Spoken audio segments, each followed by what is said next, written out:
नियम 134A के तहत गरीब बच्चों के एडमिशन निजी स्कूल में नहीं हो पा रहे हैं, जिसके बाद अभिभावक लगातार अपने स्तर पर प्रदर्शन कर रहे हैं। हालांकि जिला शिक्षा विभाग ने 154 निजी स्कूलों को एडमिशन न करने पर नोटिस चस्पा किया है, मगर क्या नोटिस के बाद स्कूलों पर कोई असर होगा?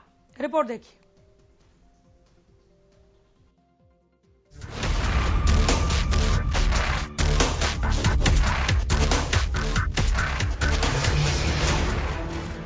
हरियाणा में नियम 134A के जरिए दाखिला नहीं मिलने से परेशान अभिभावक निजी स्कूलों, अधिकारियों और नेताओं के चक्कर लगा रहे हैं, क्योंकि निजी स्कूलों की मनमानी के आगे प्रशासन के सभी दावे फेल होते नजर आ रहे हैं। 2 बार दाखिले के लिए आखिरी तारीख बढ़ाने के बाद भी जिले में करीब 22% बच्चों को ही नियम 134A के जरिए दाखिला मिल पाया है।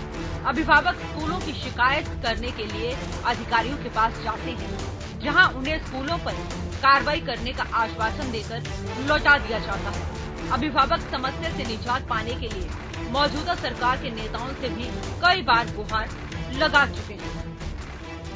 जी, हम मेरे बेटे के एडमिशन के लिए इकट्ठे हुए हैं जी। 134A के एडमिशन हुआ, उनका लिटिल सरी स्कूल में आया है और वो एडमिशन नहीं दे रहे हैं बच्चे को। कई बार राउंड लगा के हम और कोई भी इंक्वायरी नहीं कर रहे हैं। वो बोल हमें हमारे बच्चे का एडमिशन चाहिए सर। नहीं होता तो क्या करोगे? नहीं होता तो हम ऐसे ही खड़े रहेंगे। हमें अपने बच्चे का एडमिशन चाहिए। उनका भविष्य खतरे में आ चुका है। 2 महीने से घर बैठा है वो। 3-4 बार राउंड लगा चुके हैं। वो गेट भी नहीं खोलते, बाहर से ही भगा। वहीं 134A के तहत एडमिशन को लेकर हरियाणा के शिक्षा मंत्री कंवरपाल गुर्जर ने हरियाणा न्यूज से बातचीत में क्या कुछ कहा था, वो भी सुनिए। 134A को लेकर अभिभावक इतने परेशान क्यों हैं? आज भी एडमिशन नहीं मिला। नहीं, कहीं परेशान नहीं है। अब देखिए, जो मैं जानकारी आपको दे रहा, 13 तारीख की शाम तक जी हमने 39.7% बच्चों के एडमिशन हो चुके हैं और 10.4 जो है उनके रिजेक्ट गए, क्योंकि उनकी आमदन ज्यादा थी जी। तो अब 50% से ज्यादा जिन बच्चों ने नहीं किया था, 50% से ज्यादा बच्चे, और समझता हूँ कि 55-56% से ज्यादा निकल गए। और हर बार का औसत लगभग यही रहता है। और लेकिन अभी मैंने बात की है कि अगर कुछ अभिभावक ऐसे हैं जी, मान लीजिए कहीं जिले में बहुत कम है, कहीं 5-7-10 इतने ही बच्चे बचे हैं, अगर वो कहीं इस प्रकार के हैं तो मैंने अभी भी अधिकारियों से कह दिया कि किसी स्कूल ने अगर एडमिशन नहीं दिया, कुछ स्कूल ऐसे हैं जिन्होंने इस प्रकार की, तो उन स्कूलों के खिलाफ हम कार्रवाई करेंगे।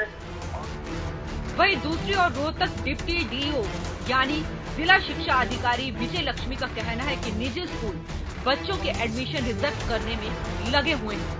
हालांकि उन्होंने ये भी कहा कि 679 बच्चों को एडमिशन भी मिल चुकी है, लेकिन ज्यादातर स्कूल अब नियम 134A में उत्तीर्ण हुए बच्चों के एडमिशन रिजेक्ट कर रहे हैं। कारण क्या है ये भी स्पष्ट नहीं हो पा रहा है, लेकिन उन स्कूलों को भी नोटिस दिया गया है कि वो पोर्टल पर रिजेक्ट करने का कारण भी लिखें। हम डिस्ट्रिक्ट लेवल पे अभी कुछ नहीं कर सकते। हम जो भी हमारे आंकड़े हैं वो अभी हम स्टेट पे ही भेजेंगे और वहाँ देखने में लग रहा है कि हमारे जो उच्च अधिकारी हैं वो सख्त स्टेप ही उठा रहे हैं और उनकी सख्ती का ही असर हमारे को दिखाई भी दे रहा है। तो एडमिशन होने शुरू हो चुके हैं, तो आने वाले टाइम में देखते हैं। मैं पॉजिटिव हूँ, अभी सभी बच्चों का एडमिशन होगा।